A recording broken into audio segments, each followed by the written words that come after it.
సచివాలయాన్ని కొత్తగా పెన్షన్లను ఇవ్వాలి, కొత్తగా పెన్షన్లను ఇవ్వాలి, కొత్తగా పెన్షన్లను భారత కమ్యూనిస్టు పార్టీ జయప్రదం చేయండి. రాష్ట్ర వ్యాప్తంగా చేపడుతున్న ధర్నా కార్యక్రమాలను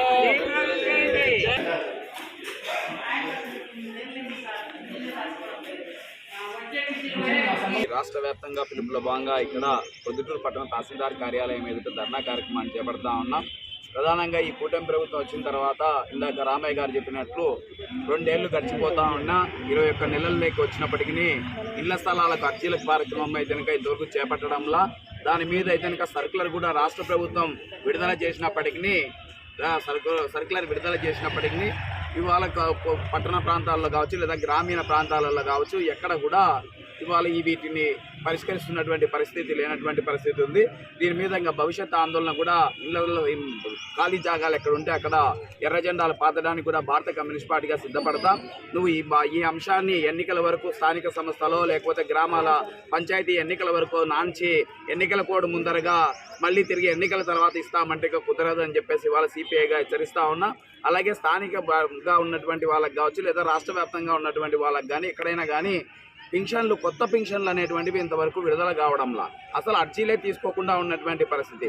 ఇళ్లలో భర్తలు చనిపోతే కనుక భార్యలకు పింఛన్ను బదలాయింపో లేకపోతే భార్య చనిపోతే భర్తకు బదలాయింపో 60 ఏళ్ళు నిండిన వాళ్ళకు వస్తున్నాయి తప్ప వితంతు పెన్షన్లు అందడం లేదు, వికలాంగుల పెన్షన్లు అందడం లేదు, ఒంటరి మహిళల పెన్షన్లు అందడం లేదు.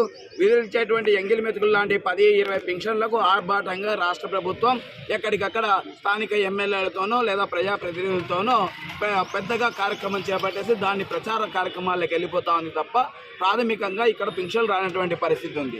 ఆ బాలుడు ఇప్పటికీ వికలాంగుడు దాదాపు 5 ఏళ్ళు 6 ఏళ్ల నుంచి పెన్షన్ కోసం అర్జీ పెట్టుకుని ఉన్నారు.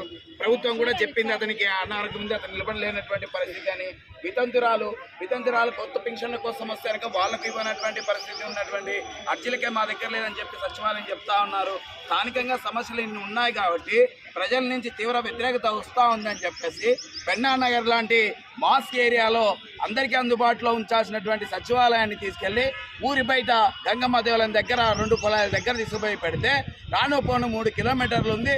ఏదైనా ప్రభుత్వం ఇచ్చే సేవలు అటు ఉంచుండి మాకు స్థానికంగా ఉన్న సమస్యల మీద పోయి చెప్పుకోవాలన్నా కానీ అక్కడ ఒక ఆటోకు పోవాలంటే మనిషికి 50 రూపాయలు అవుతా ఉంది. పోని 50 రాని 50 100 రూపాయలు అయ్యే పరిస్థితి ఉంది. సమస్య పరిష్కారం అయ్యే పరిస్థితులు లేవు.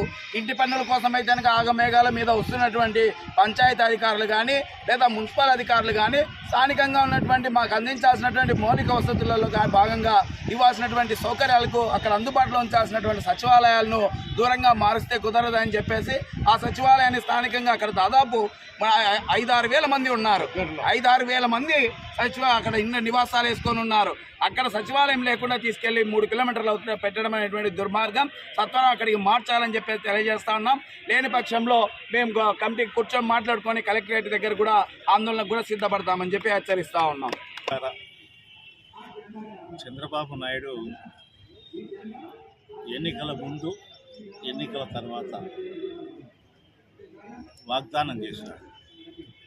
అన్ని ఎన్నికల సభలలో కూడా ఏమన్నా వాగ్దానం చేసినాడంటే ముఖ్యంగా పట్టణంలో ఉన్నటువంటి అర్హులైన నిరుపేదలకందరికీ 2 సెంట్ల స్థలం ఇస్తాను, పల్లెలో ఉన్నటువంటి వాళ్లకు 3 సెంట్లు స్థలం ఇస్తాను, ఇంటి నిర్మాణానికి సంబంధించి 4 లక్షల రూపాయలు కేటాయిస్తానని చెప్పేసి వాగ్దానం చేసినాడు. అధికారంలోకి వచ్చిన తర్వాత కూడా మంత్రివర్గ సమావేశం వేసి మేము ఇస్తామని చెప్పేసి క్యాబినెట్ ఆమోదం కూడా తీసుకున్నాం. కానీ ఇవాళ భారత కమ్యూనిస్టు పార్టీగా మేము అడుగుతున్నది ఏంటంటే 2 సంవత్సరాలు గడిచిపోయింది.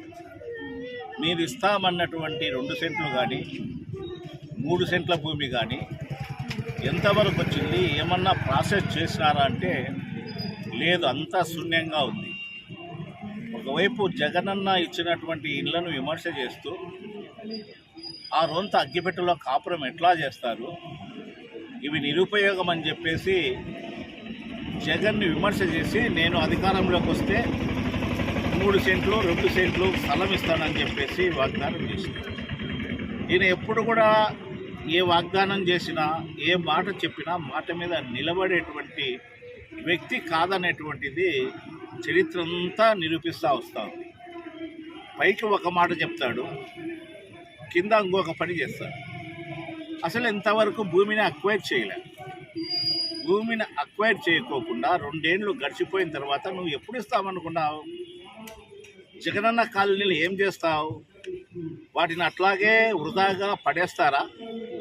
అదేమన్నా మీ ఇంటి దగ్గర నుంచి మీ తండ్రి గారి సొమ్ము లేకపోతే మీ పూర్వీకుల సొమ్ముతో కట్టినటువంటివా ఆ ఇల్లు? ప్రజా డబ్బు వేల కోట్లు వెచ్చించి స్థలాలు కొనేసి చిన్నవి కట్టినారు. సరే, అవి సరిపోవు. వాటిని ఏం చేస్తావు? ఆ డబ్బు వృధా కావాలన్నా వాటిని అక్కడ తీసేసి అక్కడైనా స్థలాలన్నా కేటాయించాలా? నువ్వు చెప్పినటువంటి వాగ్దానం మేరకు నగరాలలో పట్టణాలలో 2 సెంట్లు, పల్లెలలో 3 సెంట్లు ఇవ్వాలి. అట్లనే వదిలిపెట్టేసినారు. ఎవరబ్బ సొమ్మని వృధాగా పోవాలన్నా? అంటే ఒక ప్రభుత్వం వచ్చి ప్రజల డబ్బును ఖర్చు పెట్టి అది ఉపయోగంలో లేకపోయినా అట్లే చూస్తూ ఉంటారా? మీకు ఏమన్నా బాధ్యత ఉందా? అంటే బాధ్యత లేదు. ఇవాళ ఇంకా ల్యాండే అక్వైర్ చేయలే, ప్రాసెసే స్టార్ట్ కాలే, లబ్ధిదారులను గుర్తించాల. కమ్యూనిస్టు పార్టీ ఫస్ట్ నుంచి కూడా ఎప్పుడైతే వాగ్దానం చేసినావో అనేక మంది దగ్గరికి, పేదల దగ్గరికి పోయి పేదలను సమీకరించి వాళ్ళ ద్వారా దరఖాస్తులు చేయించి కట్టలుగా ఎంఆర్ఓ ఆఫీసులలో ఇవ్వడం జరిగింది. దరఖాస్తులు వాటి పట్ల ఏమీ జవాబు లేదు. తాలూకా ఆఫీసులో కానీ ఎక్కడే కానీ జవాబు లేదు. ఒకవైపు భూమి లేదా అంటే అప్పనంగా భూమి కార్పొరేట్లకు అప్పజెప్తున్నారు. లూలు కంపెనీకి ₹1 విశాఖపట్నం లాంటి ప్రాంతంలో, రిలయన్స్ లేకపోతే అంబానీ అదానీలకు భూమిని ఇష్టానుసారంగా కట్టబెడుతున్నారు. నీ 2 ఏళ్లలో ప్రజలకు ఉపయోగపడేటువంటి ఏ కార్యక్రమం చేసినావు? ఒకటన్నా చేసినావా? ధరలు ఏమన్నా తగ్గించినావా? డబుల్ ఇంజన్ సర్కార్ అంటావు, మాది కూటమి ప్రభుత్వం అంటావు, పైన మాదే కింద మాదే అంటావు, కేంద్రంలో మాదే కింద మాదే అంటారు. పైన కింద ఉన్న మీరు ప్రజలకు ఏం చేస్తూ ఉన్నారు? ఈ దేశ సంపదను కార్పొరేట్లకు దోచిపెడుతున్నారు. అంబానీకి అదానికి దోచిపెడతారు.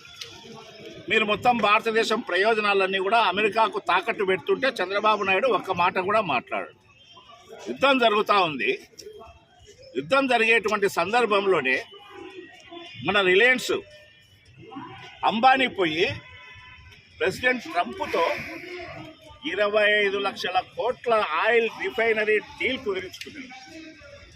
1, 2 కాదు, 25 లక్షల కోట్లు.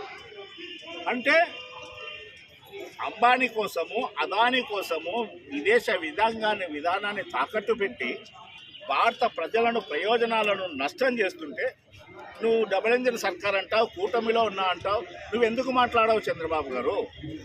ఇది ప్రజలకు నష్టం కదా. 25 లక్షల కోట్లు అక్కడ పెట్టుబడి పెడితే మనకేమి, అదే పెట్టుబడి ఇక్కడ పెడితే ఈ దేశంలో మనకు ఉపాధి దొరుకుతుంది కదా, ఉద్యోగాలు వస్తాయి కదా, ఇన్ఫ్రాస్ట్రక్చర్ పెరుగుతుంది కదా. అంటే మీరు మీ దగ్గర ఎవరైతే ఉన్నారో క్రోనీ క్యాపిటలిస్టులు, అంబానీ లాంటి వాళ్ళు, అదానీ లాంటి వాళ్ళు, కిర్లాస్కరు, వేదాంత ఇలాంటి కంపెనీల కోసం మీరు పనిచేస్తూ ఉన్నారు. మీరు ప్రజలకు సంబంధించి ఏమీ చేయడం లేదు. ఇవాళ ఎల్పిజి ధరలు పెరిగిపోయినాయి. యుద్ధంతో మనకు సంబంధం లేదు. ఏమీ భయపడాల్సిన అవసరం లేదు. ఏమీ మీరు కంగారు పడద్దండి. సరఫరా ఉంది అని ఇంతవరకు అతిగతి లేదు. బుక్ చేసి 10 రోజులైనా కానీ అతిగతి లేదు. బిల్లు జనరేట్ కాకుండా ఉంది. అరచేతుల్లో ప్రాణాలు పెట్టుకొని భయంతో బతుకుతూ ఉన్నారు. బాడీలలో ఉంటున్నారు. ఎక్కడ బో వండుకోవాలి, ఎక్కడ అన్నం వండుకోవాలి, గ్యాస్ అయిపోతే రోడ్డు మీద వచ్చి కట్టెలపై మీద వండుకోవాలన్నా, లేకపోతే మీరు ఒక పనన్నా చేయండి. ఒక మున్సిపల్ లాంటి గ్రౌండ్, పెద్ద గ్రౌండ్ తీసుకొని ఆడ పెద్ద పొయ్యిలు ఏర్పాటు చేయండి, వచ్చి జనం వండుకుంటారు. అలాంటి పరిస్థితి మీరు తీసుకొస్తున్నారు. ప్రజలకు సంబంధించి ఏం చేయాలి? అందుకని చెప్తా ఉన్నాం. నువ్వు మాటలతో చెప్తున్నావు, నీ మాటలు నెరవేరడం లేదు, మభ్య పెడుతున్నావు. నేను అనుకుంటున్నా ఖచ్చితంగా వచ్చే ఎన్నికల వరకు ఈ విషయాన్ని నాంచుతాడు. ఇది ప్రజలకు ద్రోహం చేసినట్లే. అందుకని భారత కమ్యూనిస్టు పార్టీ ఇవాళ 24వ తారీఖు నుంచి చంద్రబాబు నాయుడు విధానాలకు అట్లాగే మోడీ గారి విధానాలకు వ్యతిరేకంగా రణబేరి పిలుపునిచ్చింది. ఇప్పటి నుంచి చంద్రబాబు నాయుడు నువ్వు ఏం చేస్తావో ఏమన్నా చేస్తావో చూసుకో, కానీ నిన్ను ఎంటబడుతుంది భారత కమ్యూనిస్ట్ పార్టీ. నువ్వు ఇచ్చినటువంటి వాగ్దానాన్ని నెరవేర్చుకోమని చెప్పేసి భారత కమ్యూనిస్టు పార్టీ తరఫున డిమాండ్ చేస్తూ ఉన్నాం.